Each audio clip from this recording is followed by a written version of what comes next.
We are finishing our day off at Modiphius, and Jack is just having a quick battle game. What factions have we got? What's on the board?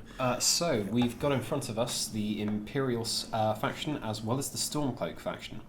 This is slightly different to the Delve mode that you may have seen earlier, because in battle mode, each faction has some constraints on how you can build your party in terms of what you can include in that faction. Okay. And they also have some special abilities. So unlike the in the Delve scenario where you were up against the Draugr or up against the adversary AI, here we have two players who are actually playing against each other, and one of the two will be the winner of the scenario. It looks like it's getting messy as well. You've already got some people stuck in. Yep. You've got one dude prancing around over at the back, looking like he's maybe going to charge. We got any Dragonborn? No dragon shouts going on. No Dragonborns or shouts in this one, I'm afraid. Yeah, this will be interesting. So this is going to be visceral because they're all melee guys. I'm going to get out of the way and try and make sure that you guys can see what's going on the table. So, to begin, we start the round and I have got the advantage. In a battle mode game, this is the advantage token and it passes between the two players, depending on which side begins the game with advantage. At the end of this round, because I start with the advantage this round, it will pass to my opponent, and then at the end of his, in the following round, it will pass back to me. So I'm going to go first, and I am going to activate Ralof. Now, as you can see, Ralof has got a hiding token next to him. What that means is that he can perform a sneak attack because he has got the sneak skill and he's also got a hunting bow. So he is going to have a shot at this Imperial soldier using his bow. So I'm taking out the hunting bow at short range. That would normally just be green and red. Because it's a sneak attack, it upgrades with a bonus yellow, but because Ralof is also on the path of shadow, rather than it just being a yellow, it upgrades to a red. The order of the dice is always yellow, red, and then black in terms of how good they are. How good they are. That's it. Yeah. So here we go, shooting at this Imperial soldier. Ooh, that unfortunately is a miss. I've rolled an X there with the potion symbol. Now it's worth noting that that could have just been a critical fail. When it's a critical fail with the potion, that indicates that I can restore one of Ralof's spent reserves. So health, stamina, magicka, I can regenerate one of those. But as he's currently on full, I don't need to do that. So that was a sneak attack action made by him. Now, because there was a chance that this Imperial soldier could have detected this attack, Ralof now needs to test his sneak skill to see if he can still remain hidden. He's rolled a 2, so even though the attack has failed, he is still sneaking, and it will be difficult for you to try and attack him in retaliation. Yeah. But that's my activation. I've done an attack as my first action. I'm going to choose not to take a second action, because if I do, there is a chance that I could be discovered, so I'm just going to keep Ralof there. Mm-hmm. And now play passes to over to you. Okay. I think I'll probably get stuck in with the guy that's in melee. Okay, sure. So you're starting in melee. So do you want to go straight into an attack? I think I'll just go into an attack straight away. Sure.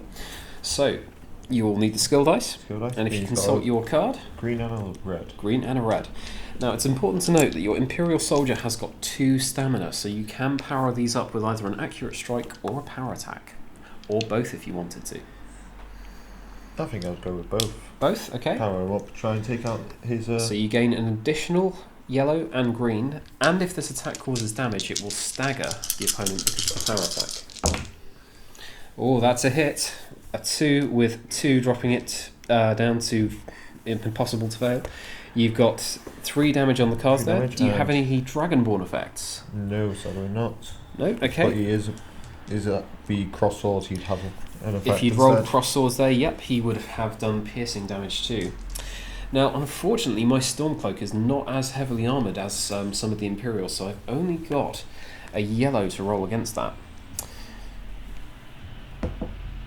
So I managed to block 1 of the 3 damage, but I take 2 damage points on top. So he is not a healthy Stormcloak, he is on his last remaining hit. That was the first of your 2 actions. What would you like to do as your second? You could withdraw from the combat, but that will give me a free attack. The other thing you could do is block, bringing your shield into play. I think I would use the block. Block, okay. So in order to do block, we place the block token next to the Imperial, and now if I choose to hit him back, he will have an extra defense. That's exactly what I'm going to do. I am going to take a swing at him with the Stormcloak, who has just been injured. Now, my base damage with the Stormcloak is the skill dice with a black dice, but I am going to power that up. Now, ordinarily, when you power up a power attack, you gain a yellow. If you're using a two-handed weapon, you gain red instead, but it costs you twice the stamina cost. So, whereas the Imperial managed to do a power attack with 1 stamina, this is costing me all of my stamina to do a single power-up. So that is a hit on a 4, and that has done 3 damage. I've also rolled 2 effects here. I can either choose the Dragonborn. If I chose the Dragonborn, I would add a green to that. Now this wouldn't do anything here because I've already rolled well enough to hit, but if I'd rolled a 5 there, I could roll that knowing that I would gain a modifier that would let me hit, or a 6 where I'd have the chance to make it into a hit. Instead I'm going to choose the Cross Swords, which gives me follow-up. And what follow-up means is that at the conclusion of the damage of this attack, I can make a completely fresh attack with that Stormcloak. So, that has hit your Imperial Soldier for 3 damage. Okay. And so he has a yellow and a red, because the red from the shield. It's not quite... Well, yes, so your basic armour is yellow. Now, if you want to use the block, you just add yellow to it and roll that together. That will not use up your block token.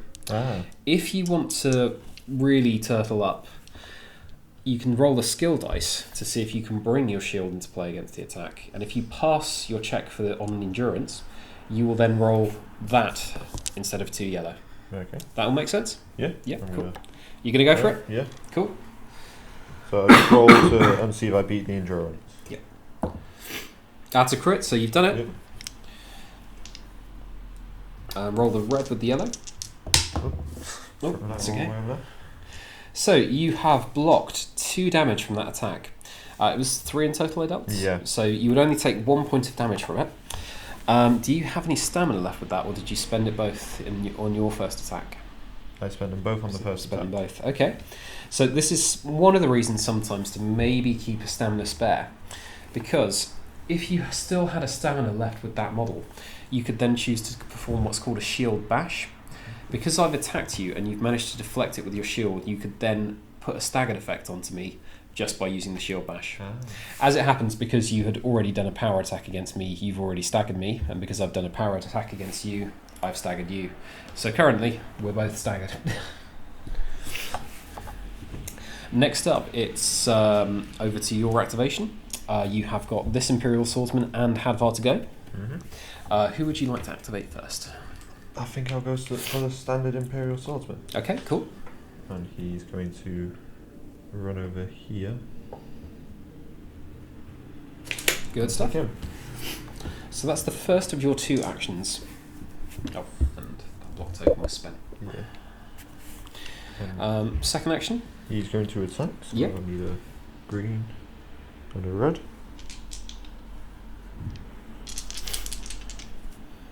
And So that's green and red, is it? yeah. And would you like to power it up at all? I think I'll use... Yeah, I'll do power attack. Power attack? So I'll just use 1 stamina. Using the 1 stamina? Cool. So unfortunately that is a miss, but because you have the potion, you can restore 1 of your spent stamina. Yeah. So he is fresh in terms of his Fully reserves. fresh, Now it reverts to me. I've only got this Stormcloak soldier to go with next, so I'm going to roll with him. He is going to declare an accurate strike this time, rather than a power attack, and that gives him a bonus green. So I've hit on a 1, and I've done 3 damage to that Imperial. Now you don't have a block token in play this time, so you can't utilise the shield, but you can... I can try and see if I can. Take it on your regular armour. Yeah. 1. So you've only blocked 1 of the 3 damage, and because Imperials are only 2 health, that Imperial soldier does fall. Yes. So he has been taken out of the game. And that gives me a victory point for this scenario. Not all scenarios mean that you gain victory points by slaying enemy models, but for the purposes of this one, I am now 1-0 up. Yep. I'm fully activated. I've activated every model I've got. It's over to you. You've got Hadvar who remains. And Hadvar will.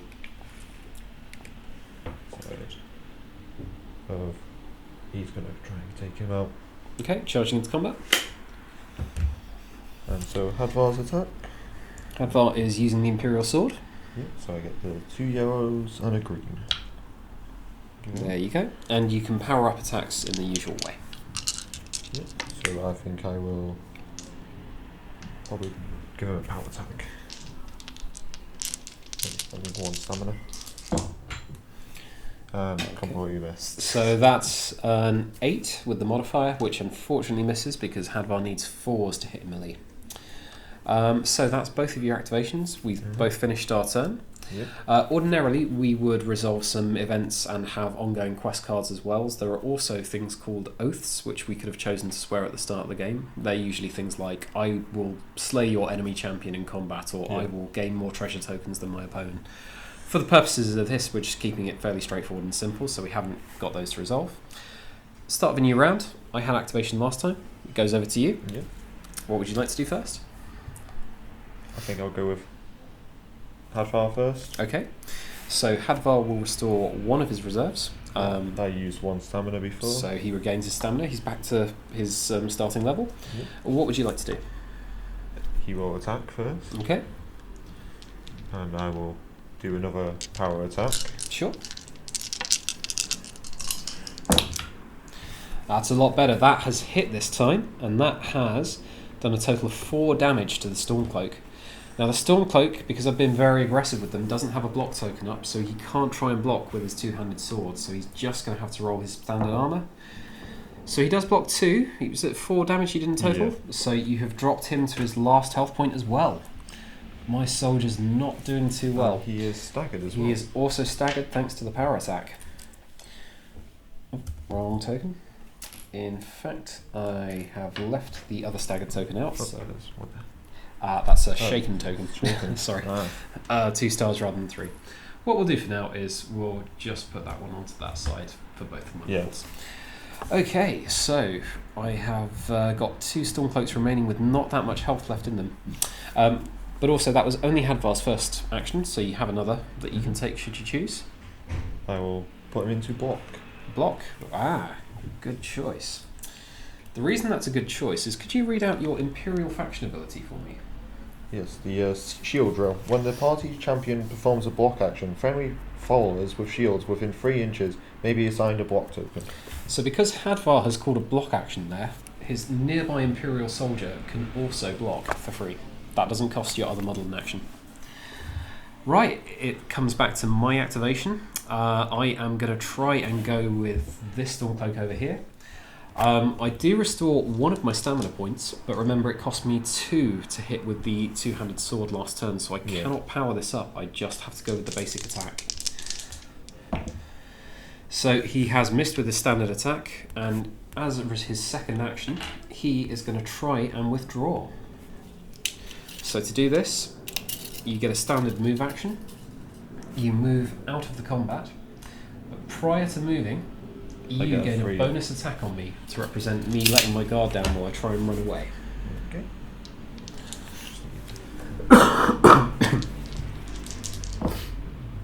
And it's a mess. Luckily for me, that attack has missed. So this Stormcloak runs away. He takes his wound token with him, but at the end of his activation, he is no longer staggered. It's resolved automatically. And then it's back over to you. Yep. I've only got that person to activate anyway.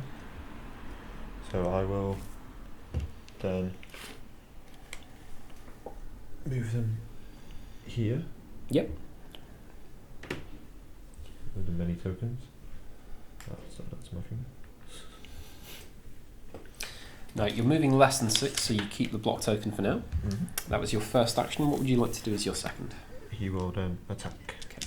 It's also worth noting that if you attack when you have a block token, you lose the block token. Mm-hmm. You can never block and attack at the same time. And that's a crit, so add a black to it.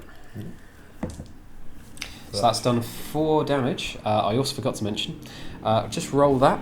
The reason you're getting a bonus green is because you outnumber this model in combat 2 to 1. Great, so if that had been a Dragonborn, that could have done some extra effects, but 4 damage on a Stormcloak's pretty good. I'm not blocked, so I've only got yellow. He's only stopped 1 of the damage, and the other 3 take off his last hit, so he has gone. And I gain a victory point. Yes, a victory point for taking out one of my models. Okay, I'm almost fully activated. I've only got Rayloff left, so he is going to try and make a sneak attack. This time he's going to try and shoot Hadvar. So, he's using his hunting bow. And I'm also going to perform a boost action to make this shot accurate. So I gain an extra red for sneaking. This is for the accuracy. Because I'm boosting an action while sneaked, after I complete this action, I will automatically stop being hidden. Yep. And I've completely missed. So Hadvar remains laughing as Rayloff becomes revealed, can be targeted normally without having to check Hadvar or any Imperial model's wisdom. And that attack has completely missed. And I think because of it, the Imperials today are going to be the victors. Yep. That was just a really quick look at the battle mode scenario. Like I said, there would be additional cards like quests and events in play, as well as treasure tokens in a standard battle mode game. There can even be enemy adversaries. So if you like, you can have an almost 3-way game, or a game where 2 of you are trying to achieve the objectives but having to deal with Draugr and skeleton archers popping up all over the place. How did you find it? Really fun, actually. I wasn't sure compared to the Delve how much different it would be. I think it's quite fun, especially when you start probably throwing in all the adversaries and all the stuff coming in. It's important to note as well that we saw the Imperial faction ability there, where you performed a block action and everyone around you gained a block action. The Stormcloak faction ability is that if they're engaged, or if their leader engages, Stormcloaks within 3 inches of him can remove block tokens on a successful hit. Yeah. So the Imperials have got a very defensive ability, but the Stormcloaks have got a very aggressive, removes it. Yeah. And it really does become quite important where you position your leaders, especially if you've got multiple objectives that are forcing you to stretch out and have assets in different parts of the field. Yeah. Neither one of us accumulated many victory points in that game, but just like in Delve mode, if you hit 5 victory points in the end phase, you can level one of your heroes, giving them extra abilities and bonuses. Anyway, thank you very much for watching. I hope you took a little bit away from that. We managed to show you some of the sneak actions as well as some of the some of the faction abilities. Hopefully there will be more for you to see down the line, but to start off with, there are 3 factions that are available. There are the Adventurers, the Imperials, and the Stormcloaks. There are also some faction cards for beasts and monsters included in the core set, but as of yet there are no models for those yet. There are definitely plans further down the line. Anyway, thank you for watching.